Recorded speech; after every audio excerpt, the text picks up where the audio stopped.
What's next for NXT's champions with TakeOver on October the 8th, just around the corner? Where are things going next? Hello and welcome to the LOP Radio NXT review, or Wrestling Headlines NXT review. Site name's changed. We'll probably change the name of all the radio stuff. My name is Maher, aka Imp, and we are live here on YouTube and will also be later available in podcast form. Links in the description, or head over to wrestlingheadlines.net for all your latest wrestling news and whatever. This week, I have once again brought in the help of James Boyd of One Nation Radio to help me cover the show as my eyes get really blurry, and hopefully as he's American, not as blurry. He's informed me he's had just as long of a day, so we might be matched, to be fair. Yeah. Except, you're 5 hours in front of me, so it's way worse on your end.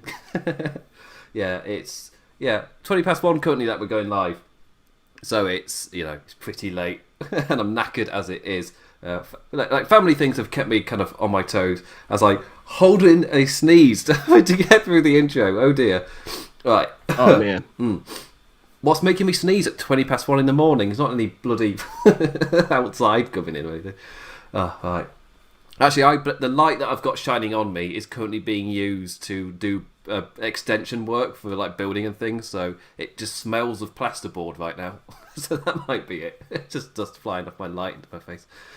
Anyway, so this week on NXT we got a kind of run of champions in action, or champions talking about what's going to be coming next.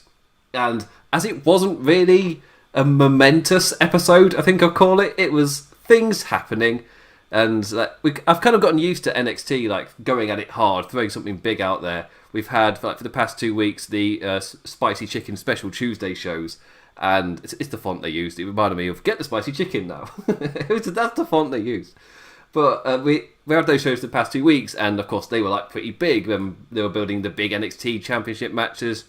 Ended with an amazing steel cage match. They were big occasions. This week, whatever the opposite of that is, just kind of it's still entertaining.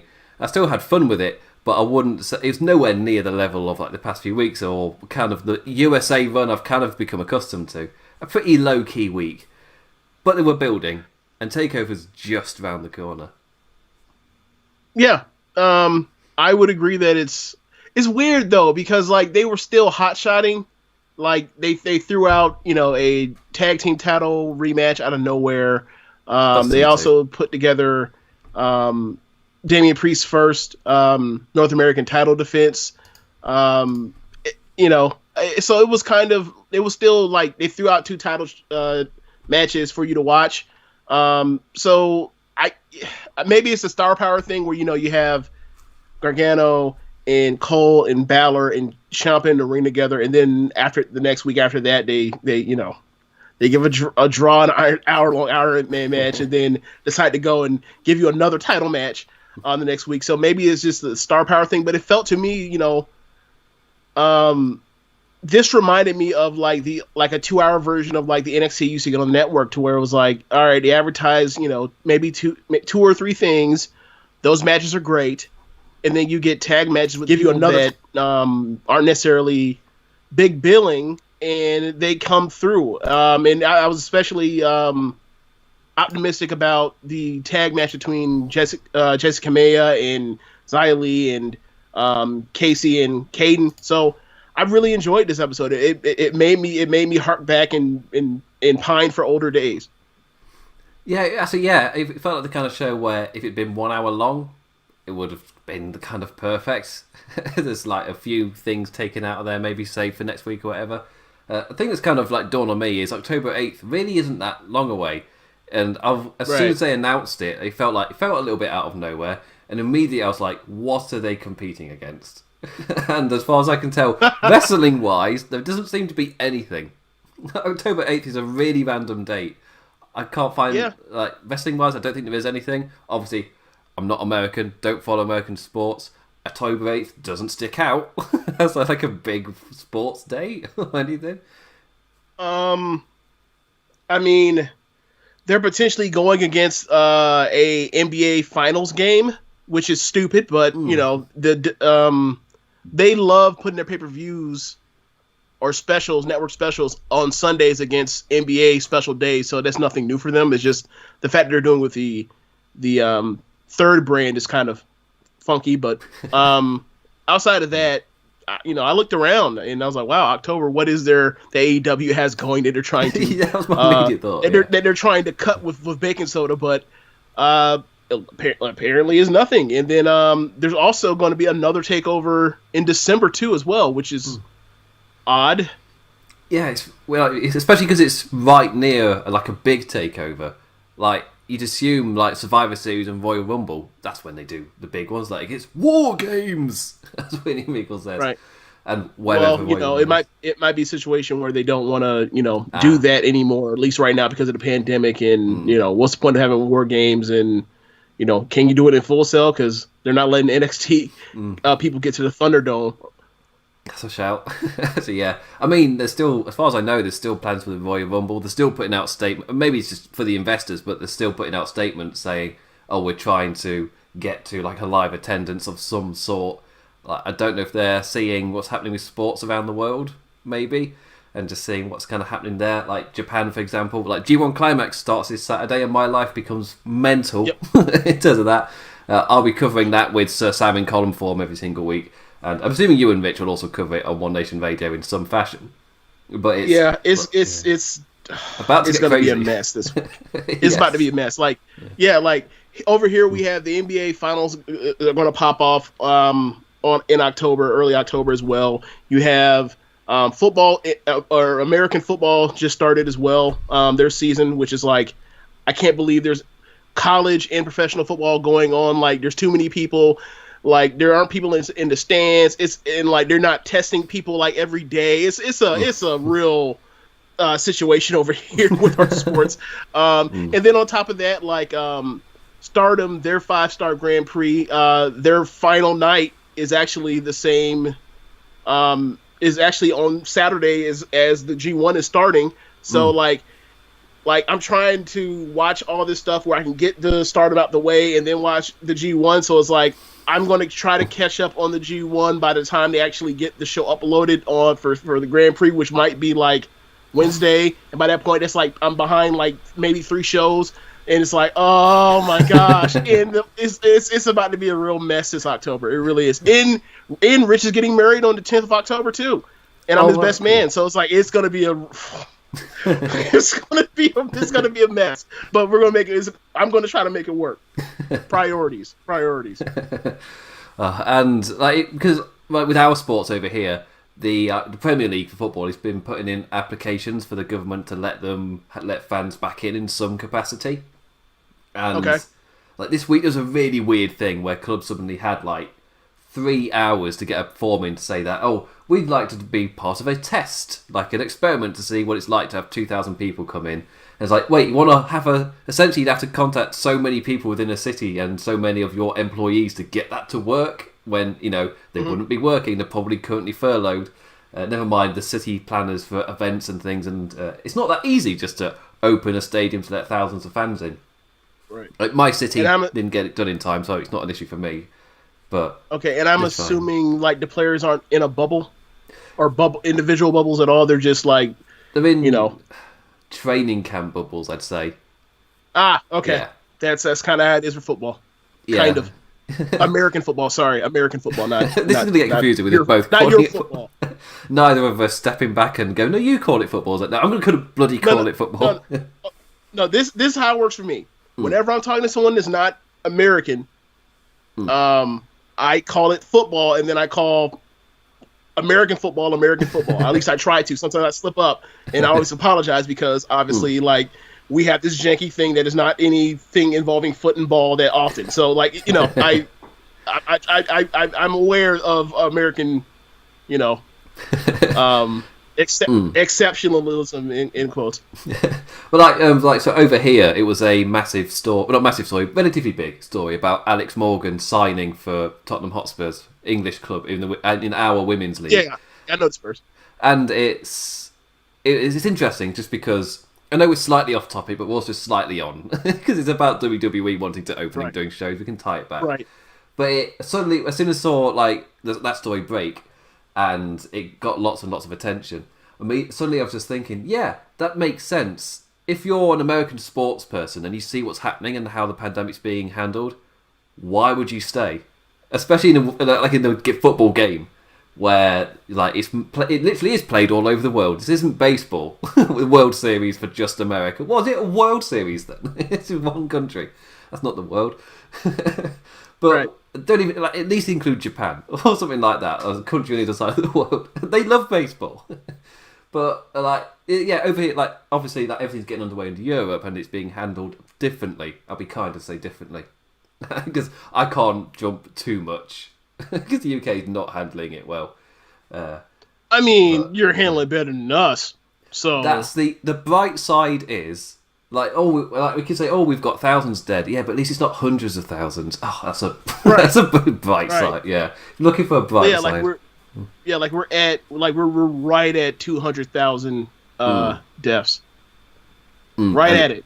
And it's not because the worry we're having in this country now is we're about to enter the colder periods and the Christmas season especially. And the entire time the experts have been telling us that this is a period to really be scared about. If there's going to be a second wave, it'll be here. Somewhere in this 3-4 month bracket is where it will happen. And obviously that's a worry for us. And we're having individual cities kind of locked down again and go into different measures. The northeast of England, like Newcastle and all that area, has gone into special measures. Not my place, we're fine. We've been good over here. It's not spread yet. But so I don't even know where to begin with America. Just especially with that comment from Vince McMahon, or to kind of just bringing it back to we were still trying to get people back in. The likelihood is it's gonna get worse over these next few months rather than better, and that's what everything's telling us is going to happen. And I mean, it's not really gone down in America. It's stayed, if not climbed, every now and then. Which I don't know if I'm expecting a huge jump off. It would just be staying the same again, which is technically bad in a way. I'm not an expert, but I know. I imagine that it's gonna, once it gets cold again, or it's gonna get worse. Just like how you mentioned earlier. So, I've told a bunch of my friends I'll see you in 2021. Rich, I'm doing Rich's wedding activities, and outside of that, I'm not going anywhere. When people talk about WrestleMania next year in Los Angeles, I'm like, all right, sure. No, it's we've got our fair share. I'll call them people with difficulties on taking in information. We've got those over here as well. It's for me. If you're somebody who is working a full-time job, and because the news about it changes so frequently, and over here what the measures are is changing so rapidly, and you're somebody trying to keep up with it, but you're just working so much you just can't take it all in. That I'm fine with, but piss off with your conspiracy theories. It's just ridiculous. Again, Flip Gordon, you idiot. I loved how the whole wrestling community came together. It was isn't it weird that the fires aren't going anywhere above there? And it's you're looking at a US data picture? It's what an idiot. Oh my God. And while that happened, you look at that picture that he posted, there were still fires, at the borderline in, Canada and Mexico. So it's what are you talking about, man? You are right. It was a US map. But they still even went outside of U.S. to show that there were fires happening outside. It's Flip, what are you talking about, bro? And I like Flip. I hope for the best for Flip. Yeah, I think the favourite tweet about it was from David Finlay, where it was Flip, Flip, yes. You are by far the stupidest person I know, and I know Osprey. Yes. Yeah. Which can link us to G1 Climax, which can link us to our crazy schedule, which can link us to no way in hell are live fans really going to work. It sounds like it's something maybe just to keep the investors on board. I always take it with a grain of salt whenever a McMahon makes a big statement like that, purely because, it's maybe not for us. I can debate it or whatever, but... Yeah, he's definitely trying... they're definitely trying to get fans in. The thing for me is just, I don't know why that would scare out potential investors out, because like I don't know what you're investing in unless you're investing in the fact that they have their TV contract. Yeah. You know, like that is their thing. Like when people, you know, we've seen people talk about some segment of creative that was just like, oh my god, that was train wreck television. They say, well, look what it did for YouTube numbers, and you're like, go look at their numbers for how much money they make out of YouTube. Like 1 week of television, they make like in a month of television like 3 times what they make on YouTube for the whole year. Like, so you know, whatever. I don't know. All right, so NXT. Yeah, so 15 minutes on just a whole array of issues, really. We've painted the wrestling picture for you before going into it.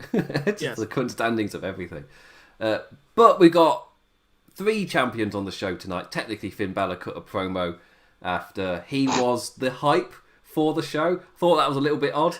Like, if you watch Monday Night Raw, Finn Balor got his promo for NXT like 3 times it played, I think, if I'm right. There was a whole period on Raw where I did a rant about it on the Monday Night Raw review, but there was 30 minutes where nothing happened. Just nothing. 30 minutes to set up a cage. What is wrong with you? That's insane.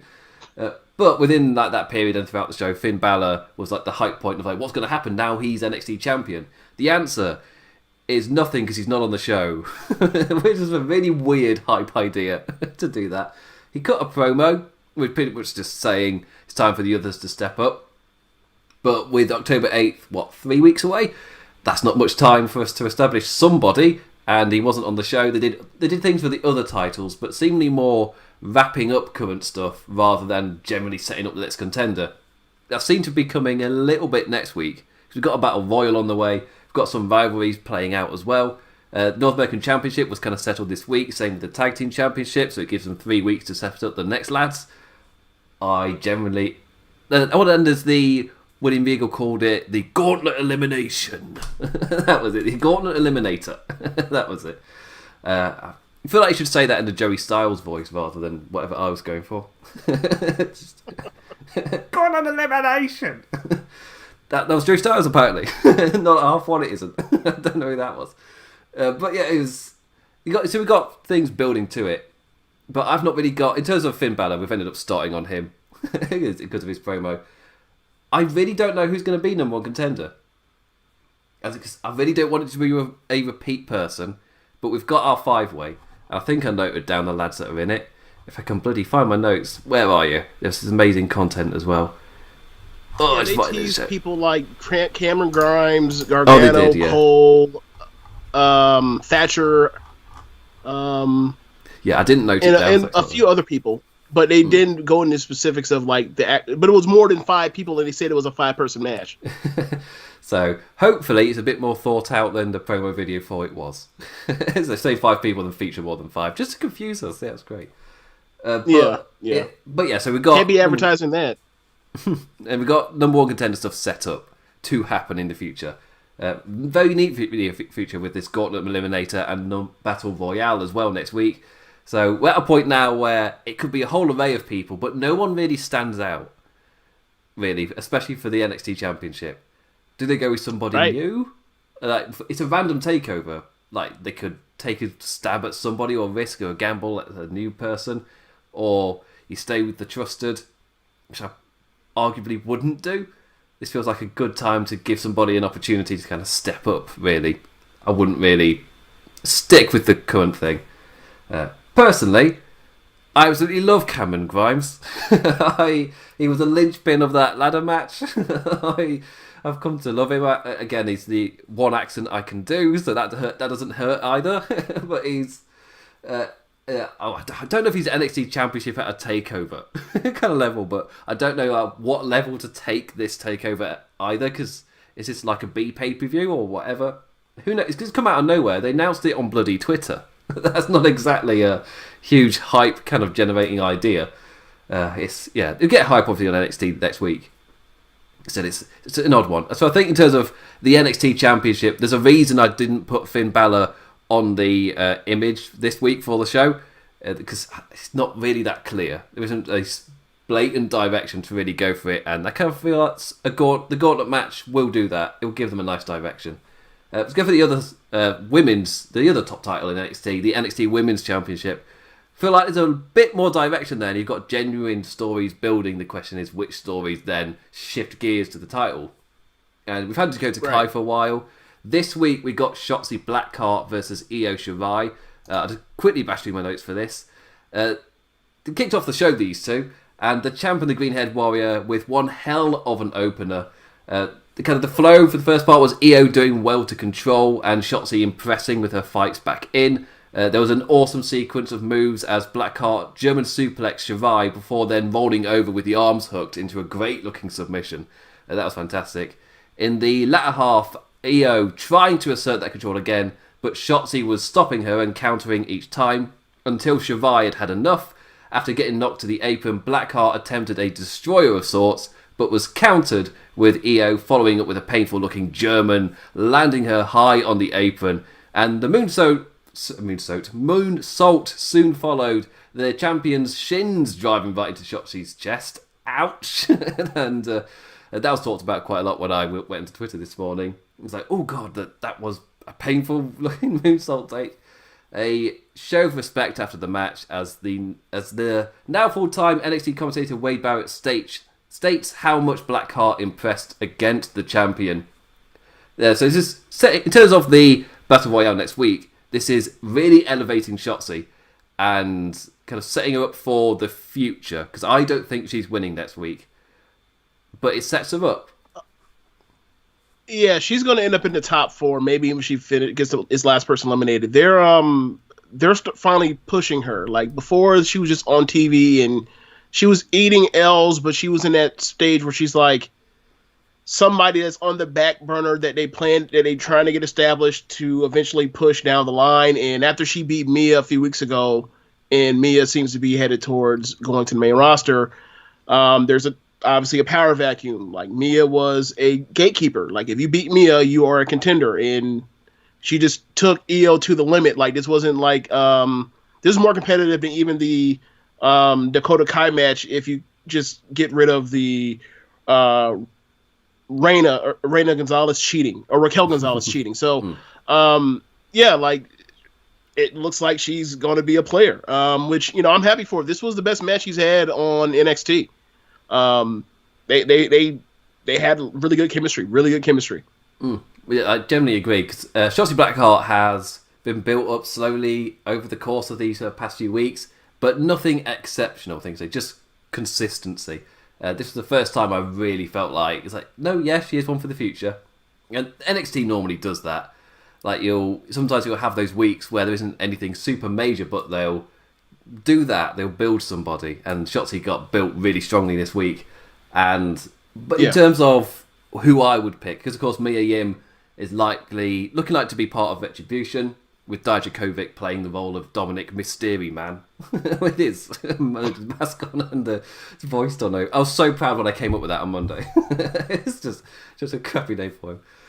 In terms of who I think is going to win the women's match, I feel like it's a bit more open. You got multiple feuds in there as well, and Rhea Ripley's front and centre, but you don't do that on a takeover that was announced on Twitter. Io Shivai, Rhea Ripley's a little bit bigger than that, personally. Yep. I agree. I think I'm getting closer to. I think Mercedes Martinez would be a decent pick, mostly because you've got Candice and Tegan are pretty strongly still within their feud. They've not had their blow-off match yet. You can continue building to that. And Tegan has recently had kind of that title shot opportunity. It doesn't really feel like it's Candice's kind of part. But she's not at that point yet, Candice. Maybe after a feud with Tegan, she'll be perfectly placed for it. But Mercedes Martinez, she had that great match against Rhea Ripley. And if you're not going to do it with Ripley, which you really shouldn't, then Martinez is not a bad shout for this kind of elevation, because she is one where winning this could really elevate her, and she does kind of need it. Whilst like everyone else in the match they're being built and they're impressive, but either it's not quite the right time, or or they're not at that level where it would just be weird. Like Kacy Catanzaro. As much as I love Kacy Catanzaro, her winning just doesn't really make sense. Same with Aaliyah. Right. Robert Stone can tweet it as much as he likes. Aaliyah is not winning. But Mercedes Martinez... Yeah, yes, I've got a lot of bias. I love Mercedes Martinez, but I feel like she is like really the perfect one for it. Yeah, she probably is, given the timing. And so that means it'll probably be Raquel Gonzalez. Because she's been super protected.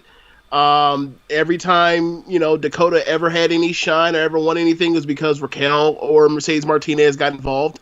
Mercedes was to, piss off Rhea, but Raquel, that tag match they had with Raquel and Dakota versus Io and Rhea, what was that, 2 weeks ago, 3 weeks ago? Two or three, yeah. Yeah, Raquel didn't get pinned in that. That's a stronger shout, that one. Yeah. They've given her the nickname Big Mama Cool as well, like they're building a little bit. Yeah. In the end of that match, they took out Rhea, and there were 2 or 3 near falls that you actually got to bite in. Oh my god! They're about to pin Io Shirai, that was. I feel like that's what's up. I can see it happening. Is it something I particularly want to see? No. But it's somebody they've protected, and eventually she's going to either get a match with Io or a match with Rhea. It's going to be one or the other. And it looks like I don't know what Rhea's going to be doing. Maybe this leads to a match with Rhea, like Rhea in Raquel, as far as Battle of the Giants. So, but I think she's going to be a player. I imagine her being in the Final Four as well. Just a little apologies for a little bit of sound audio, if you can detect it. I can. I don't know if the mic can. I live near an army base, and a helicopter is currently flying over, so it's not that low. When they're low, you can feel it in your butt. They're not that low. It's all right. But just a little... I know some people have really high-quality headphones and it might annoy you. So apologies for that. But yeah, I feel like it'll be a big last. I think that we've both kind of agreed on that. It's going to be... I feel like heel, and it probably one of the stronger lasts as well. I feel like Io would work really well with that kind of chemistry. And it's not one we've really seen with the kind of competitors she's been against. Her against a big lass, I feel like I'd like to see that. To be pretty good. Yeah, she works. She historically works well with virtually anybody you put in there. It doesn't matter, but whether it was someone like Jazzy Gabbert from NXT UK or in the past, or someone like Piper Niven in the past as well. She works well with anyone. Doesn't matter size, doesn't matter skill set. She's that talented. It's just is it something that makes sense as far as the roster positioning? And some of them, yes. Raquel is just more of a, all right, let's actually push somebody that hasn't been here for 2 years on our television. But either way, I imagine Io walks out of this takeover with the belt. Yeah, still. That's why I feel like build somebody rather than just throw somebody in there. Mercedes Martinez can get elevated by this. And the win in the Battle Royal, I feel like will be enough to elevate her. Then you have the match with Io. She doesn't have to win. I feel like she'll be fine. Right. Do a screwy reason as well if you really want to. But yeah, that's what I'd go with. Again, Big Mama Cool would also work with that. To be fair. Yeah. So I don't mind which one. I like both our suggestions with that one. The other one that's a bit more open, the North American Championship with Damian Priest, which was the main event of the show, and for me, a thing that was a little bit telling was when Johnny Gargano was getting angry and ordering a new television. He was also cutting a promo on the North American Championship scene. Isn't that the interweaving of that? I thought was great, and I found that a little bit telling of well, maybe you do Johnny Gargano, just nice and simple. You have him run his mouth against the other North American Championship lads, and then he gets a title opportunity, and you use him to build Damian Priest. That's kind of... Again, it's such short term that I'm kind of grasping at any kind of build there has been, really. And with the Gauntlet next week, you might get a few people who would normally be in that scene going for the NXT title instead. So, as Johnny has directly addressed the fact of going for the North American Championship, even when he was saying, "Oh God, I get to watch these idiots wrestle. At least it won't be in HD because I have my HD TV next week. I have to see these idiots in HD." The fact he cut a promo on that, I thought was great. But yeah, if it's not Johnny Gargano, then it could be anybody because they've got a load of people in the middle. Like it could be Bronson Reed. Priest and him have got history, and they've not really had their. They've had their "Aren't We Great" match on NXT. That they can like cement it with the title match, which is what they've done with North American Championship before, like Dijakovic and Keith Lee. Like they had their matches where they're just telling the audience, "Look, we're great, aren't we?" And then we were like, "I mean, I watched it in PWG, yeah." So yeah, you are great. But then they have their title match later down the line. And Bronson Reed and Damien Priest have also had their match like that. So next step is the North American Championship one. Really depends on who's in the gauntlet, like who's getting elevated by that and who kind of stays in the North American Championship scene. Don't really know right now. Like, is anyone jumping out to you for Priest? Honestly, no. And you can kind of pull a card out of a hat or whatever else. It doesn't really. There's nothing they can build fast enough to get you intrigue unless, like, I don't know. I mean, I really the only person he has real history with is Bronson Reed, like you mentioned, and that might be too soon to go to. I feel like they're in a nice spot with Bronson Reed after having him around for about a year before they actually decided to really do anything with him. So I would rather have him I'd rather see him like Russell Cameron Grimes again. That sort of thing. I don't even mean necessarily as a takeover thing, like as far as like actually have a program with him for now. Similar to what Grimes was doing with Damian Priest before he won the North American title. Like, they definitely need to work on their men's single division as far as like, building up fresher acts because, that top four that they had in there is like, all right, well, who are they moving out the way to put on TakeOver? Aside from those four, like it's for lack of better words right now stale. So they definitely need to work, and that's why the Kakita thing this week I really appreciate is like they're trying to freshen this thing up. It seems I think they realize that like they can't rely on Johnny and Champa and Balor and Cole in the way that they have over the past 5 years. It's been so long. Yeah. Totally agree, and that's why the North American Championship scene kind of feels nice because it is completely new with the matches that we're getting. We've not seen any of these matchups before, especially for the title, and that's really great. Whilst with the NXT Championship, it's because of what we saw the past 2 weeks with the Fatal 4-Way and then the singles match that follows. It's the same guys, and it feels like it needs to move past that point. Then what do you do with the other guys? I don't know. Like, we're seeing Kyle O'Reilly, Tommaso Ciampa teased this week on Raw. Yep. With Kyle O'Reilly as the parking lot guardian. It was like, yeah, I like what they're doing there. Kind of something, the same faction in a way, just building something slightly differently. And I like that. Yeah. As for Damien Priest, this week he defended the title against Timothy Thatcher in the main event. It's a quick blast through. This was the agile big fella versus the rugged Thatch can. Technique and tactic versus talent and playing in the moment.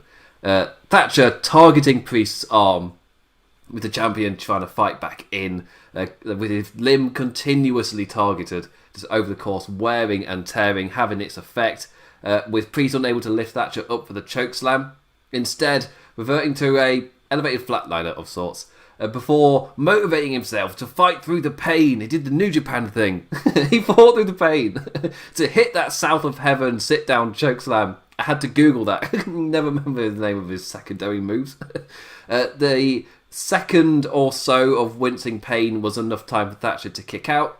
Or that's why he worked the arm. Even when he hits the move, he bloody kicks out. With the flow of the match finally on his side, Priest never gave up, flying off the top rope with an awesome spin kick and nailing the Reckoning. I think that's what he calls his crossroads. I just type the crossroads and go, that's not right. After I call him Punishment Martinez. No, that's not right either. To get everything.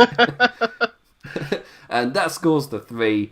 Priest retains, proving he can fight through a challenger really zoning in and wearing him down, which will be something we'll see over and over in the G1 Climax. Like, get used to this thing. People fighting through the pain. We've got some big boy matches coming. Get excited, guys. Yeah. Yeah. But yeah, a decent main event, and we've kind of talked about the scene already. It was, again, that final run of Damian Priest, I thought was great, especially that spin kick off the top. Like, I watched him in Ring of Honor, and now whenever I'm watching him in NXT, I'm like, I swear I've seen you do everything in Ring of Honor or something. So I've not been super surprised, but that kick, that got me. I was generally excited for that kick. And the final championship to talk about, the NXT Tag Team Championships. Breezango.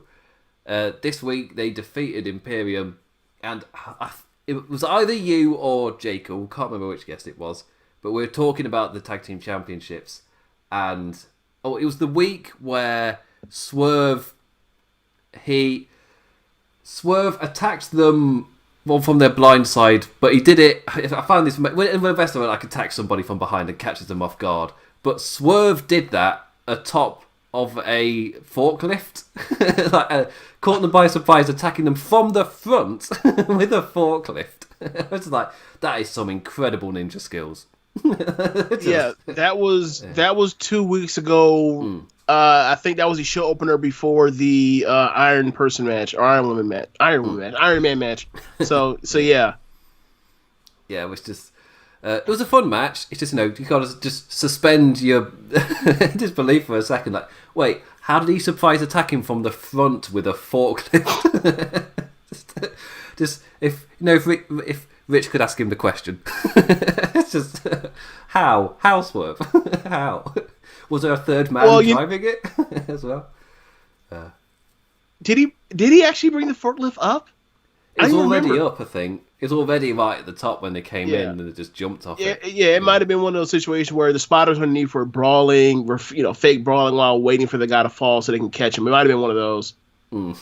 Still, one of my favourite nonsense moments of recent times. But that match kind of made me realise, Legado del Fantasma, surely you've got former Zima Ion, Joaquin Wilde, and Raul Mendoza. There we go, NXT names got them. And surely those two are right up there to challenge Breezango. Because I'm all for that faction just getting all the gold. I think they're great. Personally, I even think the champion's greater than the Cruiserweight Championship. He could generally be elevated further past that because he's done an absolutely solid run with it so far. He's not really had, as in he's felt like a great champion. That doesn't mean he's had great defences. That doesn't mean he's had a lot really to chew on and work with. But I feel like overall the presentation, the character, the stable, it just works. And yes, I'm totally in on it. So give them more gold, really establish them. That's what I'm kind of feeling right now. Is there anyone I'm missing? Who could go after Breezango? I feel like it's pretty empty. In time for TakeOver, no, I don't really see something like that.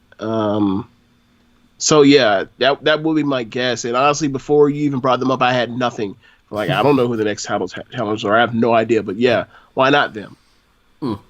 And that's how thin this division is now. They have to. Yeah. They need to start making tag teams. And they've got one. Just use them. They're right there in front of you. That's what they're doing in the women's division right now. It's aren't these people a good tag team? I was I guess they might. Not seen them. They might be good. I don't know. But yeah, I'm talking about. Are you talking about Casey and Caden? I think that was the first week they did them, but they've at least used them enough now where I'm kind of feeling it. I think this week they were I can't wait to see Jaya Lee and Jessie Kamea. Oh, Jessie Kamea. Yeah. Jessie Kamea. Yeah. Yeah.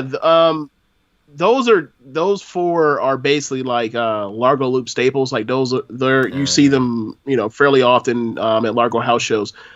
Casey and Caden are two people that me and Rich talk about kind of often as far as the embarrassment of women's talent they have down at NXT is when the hell are they ever going to get a shot? Are they ever going to get a shot? And that tag match made me kind of happy because that's the kind of stuff they do on the Largo house show. That's normal. So to get to feature out on TV, then that's a good thing to see. Yeah. Yeah. You compare to the lack of talent, the lack of women's talent they have, of top women's talent they have in AEW, and you're kind of oh my God, they have to be I can't, it kind of has to burn them up. It's I I could be on TV right now, but fucking Io Shirai's in the way, that sort of thing, or Mercedes Martinez or Rhea Ripley, who are all great, they have, it has to suck to be like, damn, like I wish I could go somewhere to where I could actually be utilized, but it is what it is, and if you want to get better at this, like you're probably gonna get better buying your time and waiting to wrestle them. But yeah. I mean, today Tara Conti is at a just great point in that, where she was being featured every now and then. I'd put her kind of in this group, essentially, of people who, they'd actually impressed me, and I thought they were doing really well, but there's such a depth of talent that they actually just get pushed down because the NXT Women's Division is so stacked, so incredibly full, that there's a whole load of people that just aren't really going to get elevated or anything. And if WWE kind of want to take their Women's Tag Team Championship a tad more seriously, you've got so much talent that this group of people who just aren't really going to get featured, make them into tag teams. Like, why not? Actually build up like that. And Tara Conti's gone to AEW and is immediately featured on television. Just case in point. I mean, she was getting her ass beat, but she was on television. So that's like let her be in the Dark Order. They're doing well right now. Very well. Yeah, especially if you watch Being the Elite, which I've stopped doing that because I was so busy, full of time. I was just I don't even have time. I can't even bother to watch it on the toilet or anything. It's just like, no, not big to you. I finally picked it up a couple of weeks ago because I'd heard people say the Dark Order were really, really good, and I finally watched it. It's like, oh my god! Immediately, I'm stanning John Silver.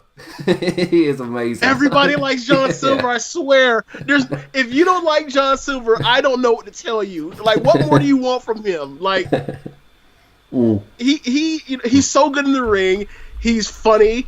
He's just he's a likable person, and he keeps coming up with witty stuff to pop people. And he's kind of like a whooping boy for Brody when Brody loses his mind at times too. So like, just like a lot of the other people in Dark Order. So like the act kind of all works. And I'm not even a person that I can't remember last time I watched a full episode of BTE, but like people will give me so much word of mouth and they'll send me clips of stuff, and I'm like, that was good.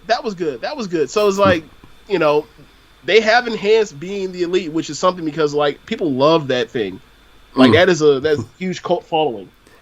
I was somebody who watched their channel when it was just the three of them kind of mucking about on a G1 tour. I think they were trying to kill time during the G1 tour. So like really amateur, Nick blatantly editing it like on his phone or whatever. It's going to do it all. It's just them pissing about.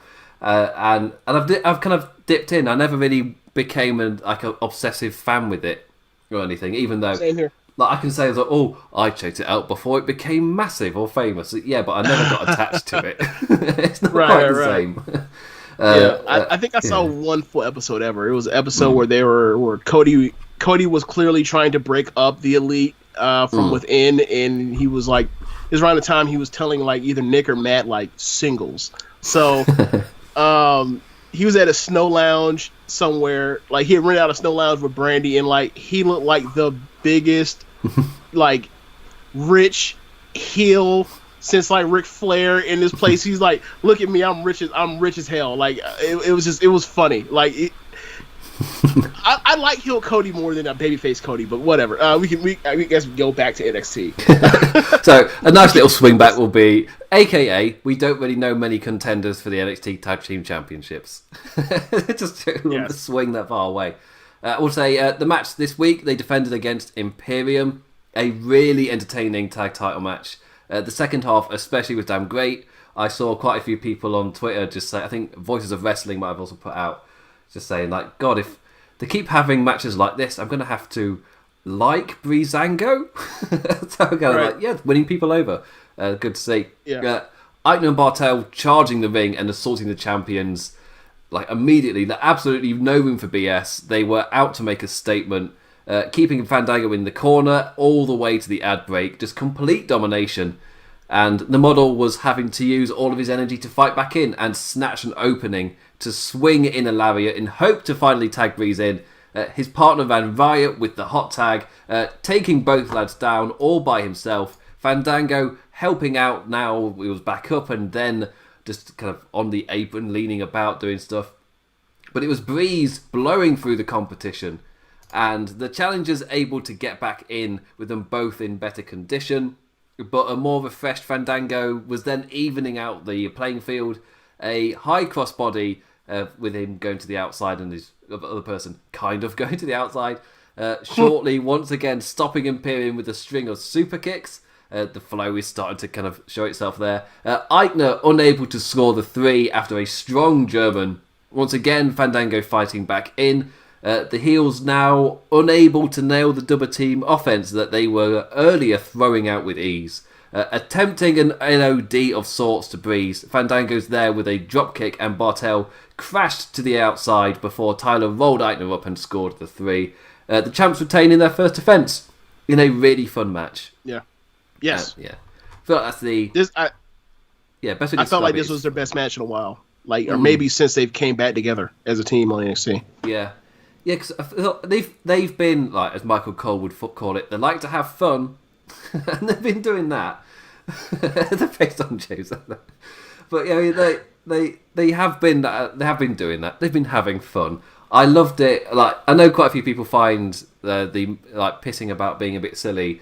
They're not massive fans of it, but again, Toru Yano is my G1 MVP every year. Like for me, excuse me, Toru Yano is my G1 not my serious MVP, but like he's the guy that I will jokingly nominate because I enjoy him so much. Is like he's in the world of, because of course, like for the past few years, I've watched all of the shows entirely. Like I'm there with Jeremy, Jeremy and Josh, keeping it strong style. I will watch everything, and when you do it like that, Toru Yano is a fantastic breath of fresh air in an otherwise completely serious environment. Just for 5-10 minutes, just have a bit of fun.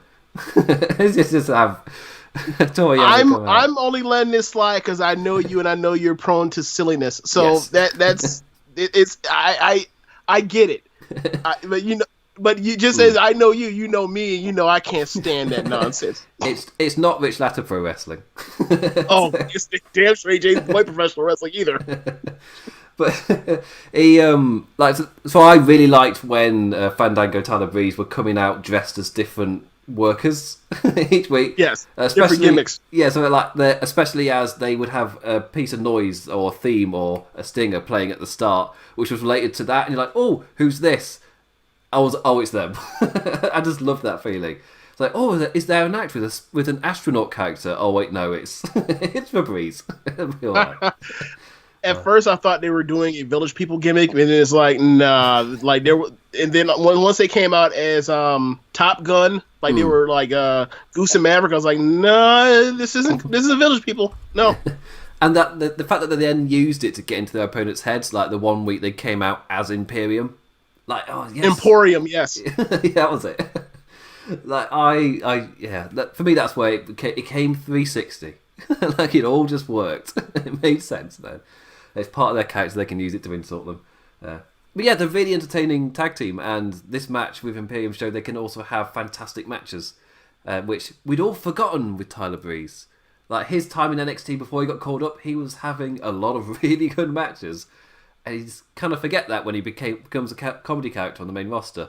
Then he comes back to NXT and he's midway between the two now, showing us, still doing a bit of the comedy stuff, but letting us know that no, he can still go. Like he's still like a really good wrestler. But yeah. So anyway, now there's the bits of the show that I've missed to quickly go through before wrapping up. So first up was two first names: Desmond Troy versus Tommaso Champa.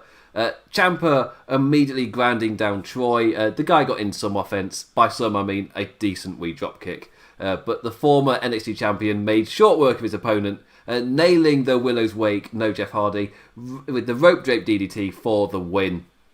After the match, Jake Atlas walks out and challenges Champa for a match next week. And I really like that, which when built up later with Champa attacking Jake Atlas in the parking lot. And then Kyle O'Reilly, of all people, stepping up and shutting that all down. And Kyle O'Reilly just at the end of the segment just going, God, like, every week, like, it's the parking lot, guys. Come on. I really like that. Then we cut to a daytime interview with Drake Maverick. He thinks everything's going to be fine in tagging with Killian Dane. We know how that goes. Really. Oh, man. Yeah.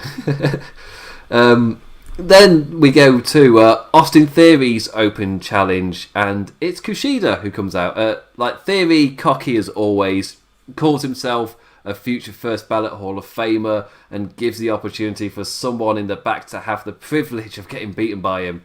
When the Assault Avenger arrives, Kushida running down and attacking with aggression, aiming all at Austin's arm and assaulting an arse hat as Imp's alliteration game hits its peak point. And I love this from Kushida. and I did too. The answer is yes. I spent way too long trying to get all of those words beginning with the letter A. That took me way too long. Completely pointless as well. But yeah, I'm really liking Kushida at the moment, and it's the fact that the two people he's gone after. Yes, the Assault Avenger.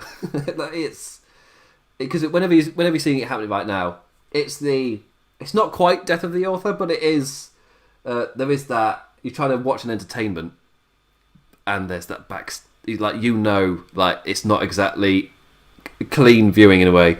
I'm not going to get too much in because we've done entire things on it already, but that feeling is still there. I just want to make a note of it. And Austin Theory is one of those people who allegations disappeared, came back. There's been no word of anything, and of course it's come back into the spotlight again with statements from Matt Riddle's camp. So it's still there. It's obviously still there, and obviously in Britain it was such a massive thing that when wrestling starts to kick up again, it'll be brought to the surface once again all addressed.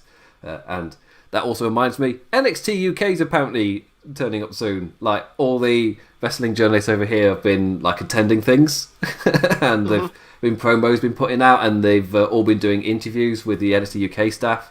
So I think it's airing. It either aired tonight or it's airing tomorrow. It's one of the two, I think. Like really. Yeah, soon. I'm thinking it was tonight your time. Yeah, I'm thinking it was at 8:00 on Thursday your time. So that was today. Yeah. Oh, that says something about even though I've seen so many of the people covering wrestling that are doing interviews with people. It's like but I've not clicked on any of those interviews. I've not really checked out anything. All I watched was the video about what the setup is at the BT Sport headquarters. I don't really know where that is, but that's where they're setting up. They're setting up at BT Sports place, which. Yeah, it means they can be more fancy with it. It's not going to be dark and dingy, which is my worry. Just like in a dark, dingy, garage-looking thing, which they have done with past NXT UK recordings. But yeah, I feel like that's better, but I'm still not really going to watch it when we've already talked about how mad this next week or this next month is going to be. It's absolutely insane. There's no way I can fit that in. Like, not even going to debate it. Like, I've not watched Dynamite yet. Wow. Yeah, I was meant to get out a preview for the G1 Climax, but that's not happening purely because of like real life is still happening as well. Like, don't forget that. There's just so much going on. Yeah, like right now, basically the semifinals of the NBA championship of the NBA playoffs is happening right now. I'm while doing this podcast. Like, I mean, if you ever catch me glancing over, I am glancing over at the game because one of the best of 7 series is going on to determine the champion. So yeah, there's a lot going on. And then once this podcast is over, then this is over with as well. Like, I'm probably gonna flip on the penultimate day of the Stardom 5-Star Grand Prix. Like, once that's over too. I watched. Yeah, and then I watched Dynamite last night. Like, it's been a real thing with all this stuff going on. Too much content. Yeah, speaking of Stardom, good for you, Taichi. Good for you. And if you see me glancing off to the side, that's because there's a big spider on the door. It's not quite sports, but it's catching my attention. I'll say that. So after Kushida beats up a potential paedophile, we go to Candice LeRae VTR promo. She's pissed at Tegan. Johnny's pissed at not having a working TV. Candice continuing to cut that promo on Tegan, whilst Johnny's just focused on ordering that television.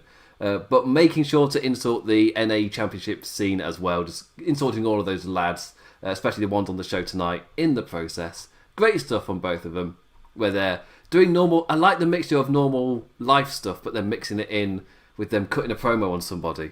I really like that. Like reminds me a bit of I guess there was a string of like suburban horror movies in the 90s. Like for some way it's a suburban household, but something's not quite right. It just reminds me a little bit of that. And yeah, all for it. After that, sorry, let you go. Oh, go ahead. Sorry, go ahead. I was going to move on, so if we're on topic.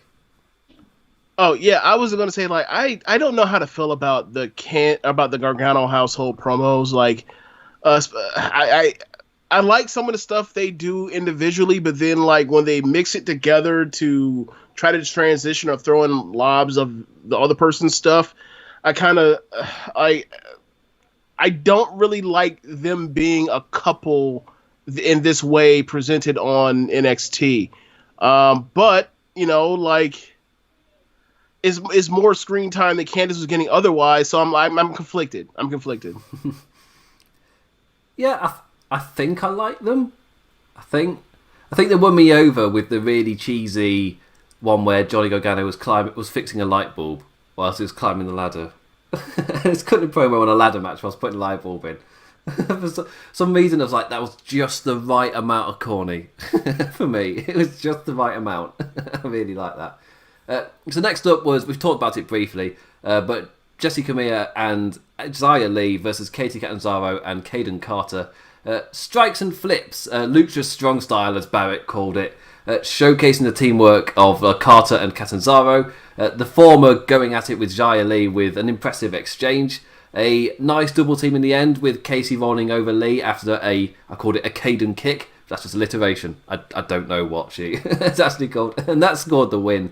A show, the kind of, I guess, another reason for this match happening, a show of respect after the match with Kamea accepting it, but Xia Li rolls out the ring and away. So she's getting some character. Rather than person who does good kicks, she's person who does good kicks and doesn't like the other people. So there's a bit more character. She's slowly progressing. And after this, we've got a bit more of a build for Drake Maverick. He comes across Killian Dane. The big lad once again states that they're not friends. Which then led, we didn't go straight into the tag match yet, it was Tegan Knox cutting a promo in her gaming chair, showing off her fancy white PS4 in the background, because of course it's PlayStation 5 excitement time. She's already got a white console showing off. Tegan says her favourite part about winning the Battle Royal next week will be seeing Candice's face as she's crowned #1 contender. It was just the reverse of what Candice said, without really much excitement. I'll be honest, I was looking at her gaming setup. What she was saying wasn't super exciting. One thing that you missed was that while she normally wears the Captain Marvel gear from the one scene where she could flip all the colors, but all the alternate colors basically. Like she actually had a Captain Marvel computer chair that she was sitting in. Oh, that's what that was. Yep, and then.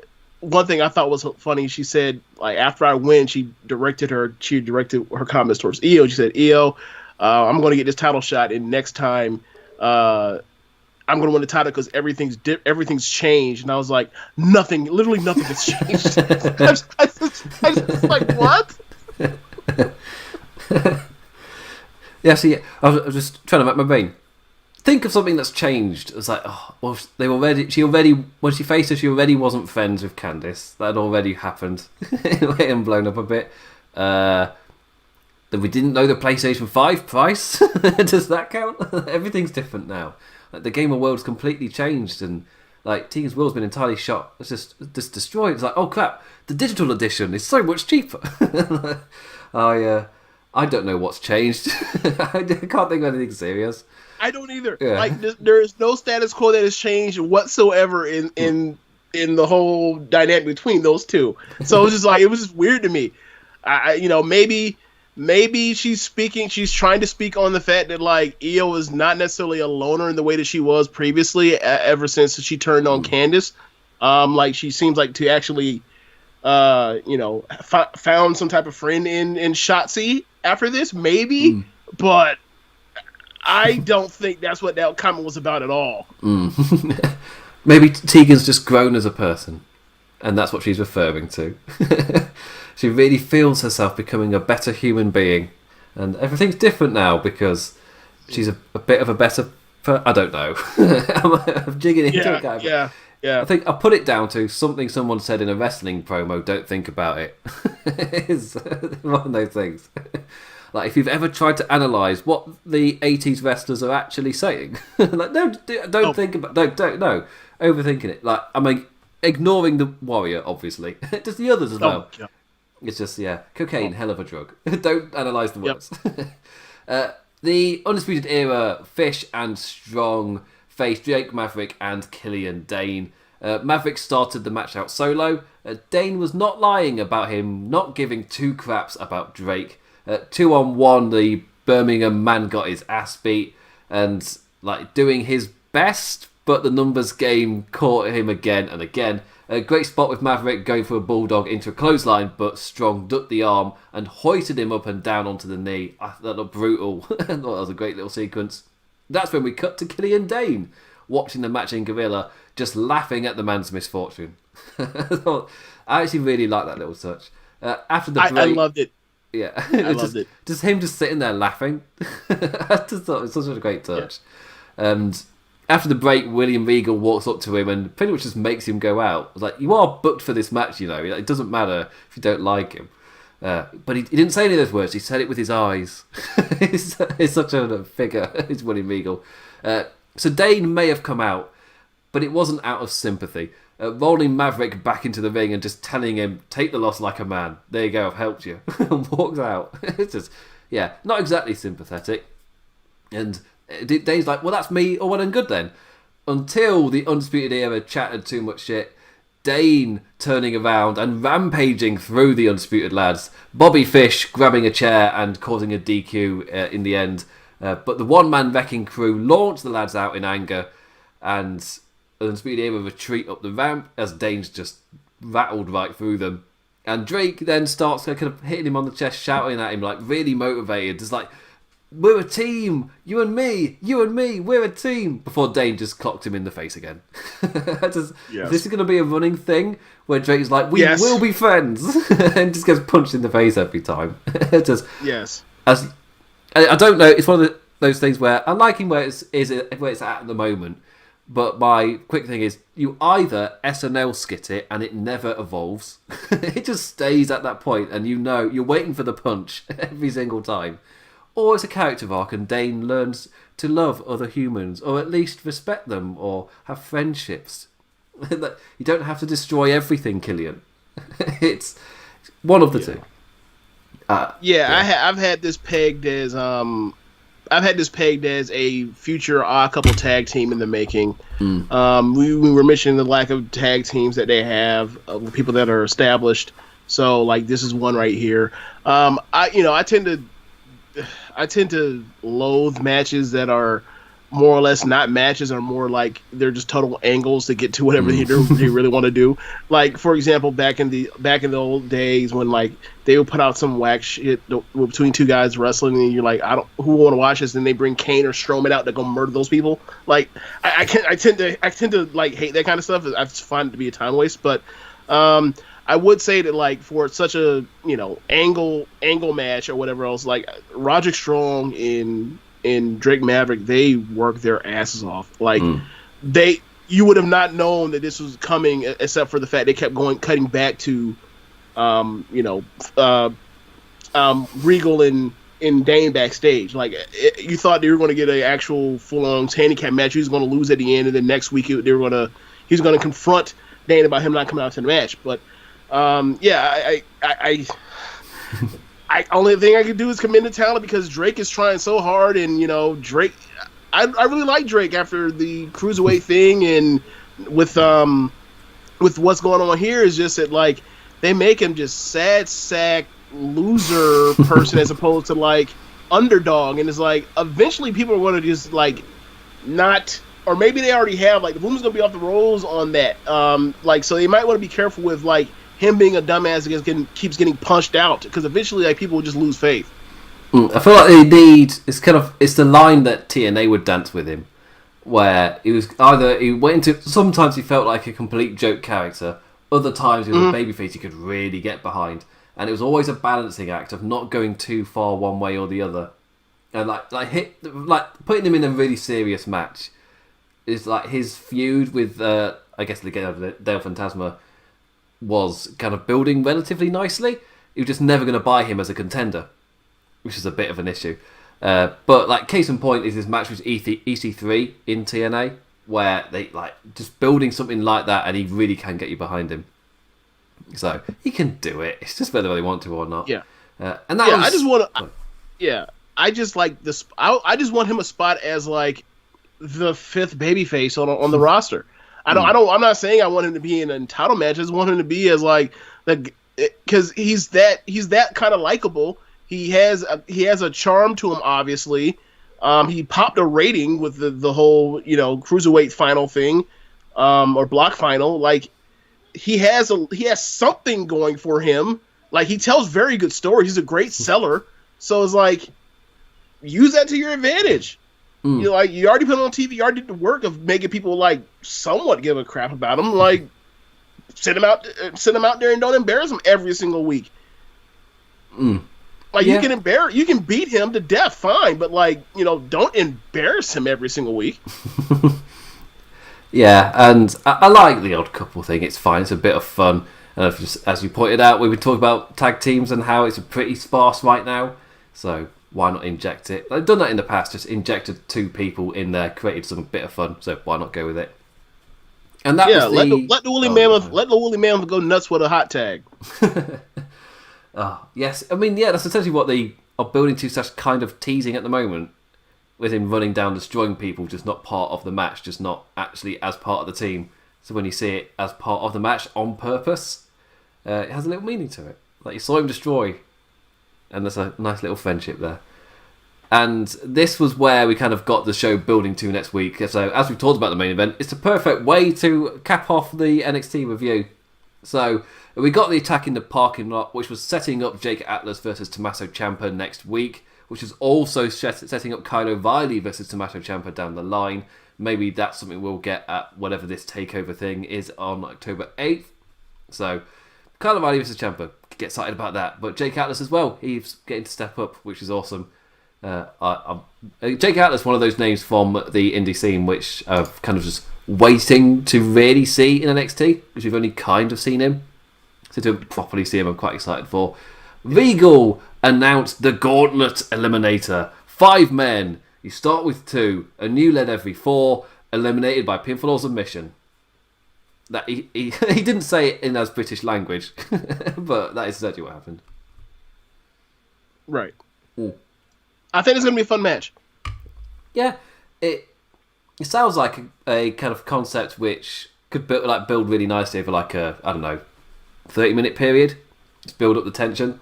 I can't be asked to do the maths. I have no idea how long a new lad every 4 minutes is of 5 people. That'll only be 3 people, so you'd only need 12 minutes to get those other guys in. First lot was the first lot one was 4 minutes as well.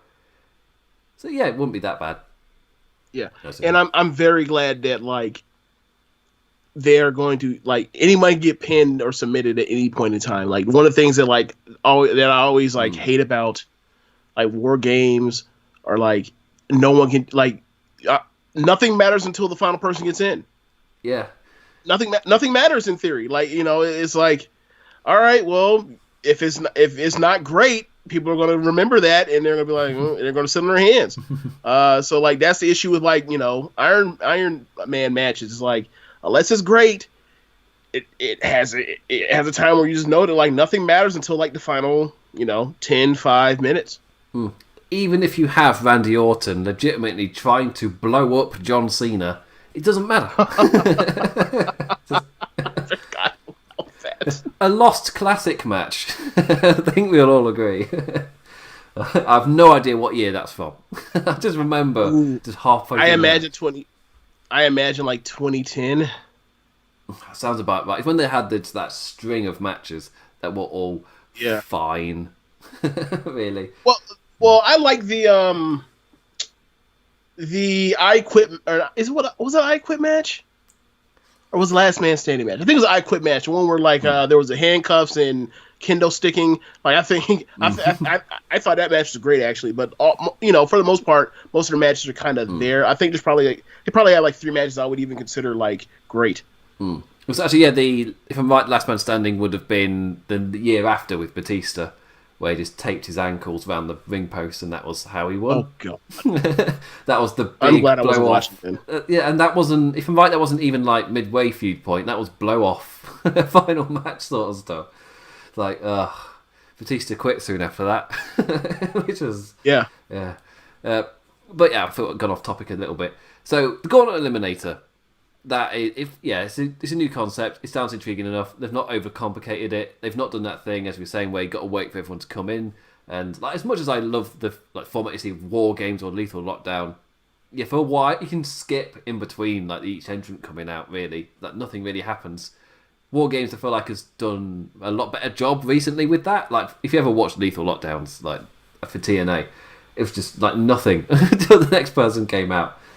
It's just like, great. But yeah, it's got me excited. This should be a fun little match. Like, feels like a match where momentum could easily carry on without much of a letdown or anything. And that's something they've kind of nailed in their War Games matches.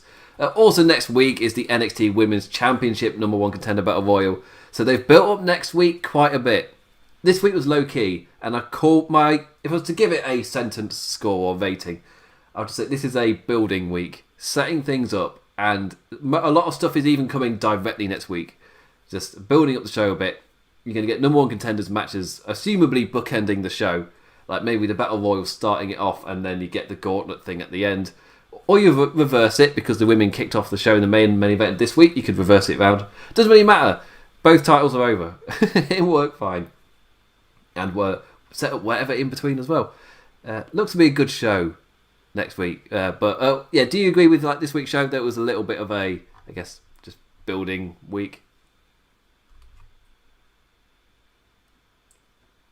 You are muted, James. I had my mic muted because my 7-year-old cousin is like trying to fight bedtime, so I'm trying to, so that's why I had it muted. But so he sorry, brain.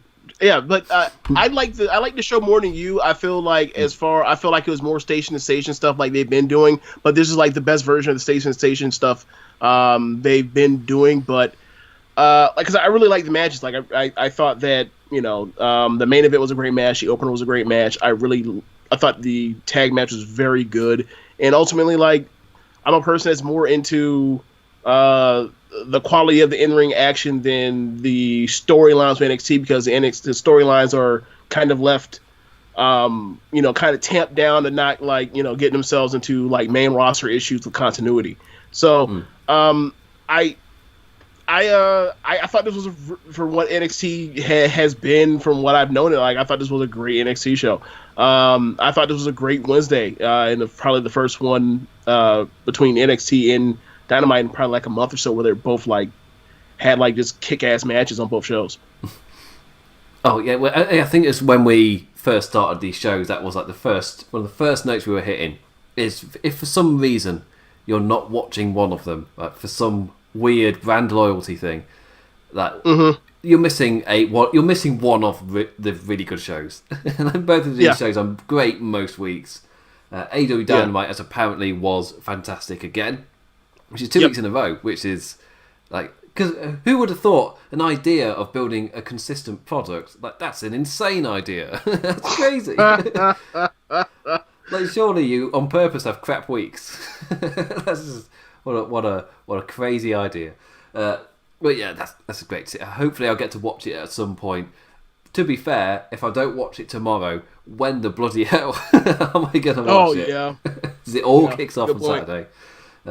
Good point. Which then it leads me into nice promotional stuff. So I was meant to be getting out a preview, but real life having kind of like serious stuff going on, I've just not had the time to do it. I put in an effort. I made a Photoshop for it, but that's just not going to happen. But I will be collabing with Sir Sam at WrestlingHeadlines.net to do a column every single week. We've done it for the past 2 years. What does Sam call himself? Oh yeah, he's been calling himself the New Japan Noob, but he's now been a fan for like 2-3 years. So he's just a New Japan fan now. So it made sense when I asked him did he want to review Wrestle Kingdom with me, and he'd never watched New Japan, and I think he watched like one match or something, and he was like, yeah, I'll give it a go. And suddenly now it's like his favourite. Before AEW, like that was his favourite thing as well. So anyway, So Sam can be taking a step back from AEW a little bit to cover G1 Climax with me. So that'll be once a week a column covering the week of G1 Climaxes. Our idea is 5 best matches of the week and your 3 MVPs of the week. It starts off relatively easy. 5 matches at the start of the show. At the start of the tournament, 5 matches, relatively easy. But very quickly it turns into pain and anguish. You've got like 12 and you have to whittle it down.